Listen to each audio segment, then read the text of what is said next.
Wollt ihr mal was wirklich Hässliches sehen? Tada, hier ist sie, die offiziell scheußlichste Figur aller Zeiten. Welche Kuriositäten ich sonst noch auf meiner Trödeltour gefunden habe, das seht ihr jetzt. Nach dem Schock mit der Figur musste ich mich erstmal wieder erholen und dabei habe ich zum Glück diesen Kerzenständer gefunden.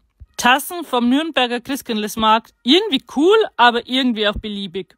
Die Auswahl an Trinkgläsern hat mich echt überfordert, deswegen bin ich zu dem Bilderrahmen und seht ihr, was ich sehe? Das Schwanenbild fand ich mal richtig cute und ich habe es natürlich mitgenommen. Dann habe ich diese Kiste mit kleinen Bilderrahmen gefunden und natürlich musste ich mich da durchwühlen. Es gab ein ganzes Regal mit Glaslampenschirmen und irgendwie hat's mir dieses Bubble-Design hier richtig angetan. Wenn ihr sehen wollt, welche Dinge ich noch alles so gefunden habe, dann müsst ihr am Freitag um 20:30 Uhr unbedingt in den Livestream kommen. Ich freue mich auf euch und bis bald!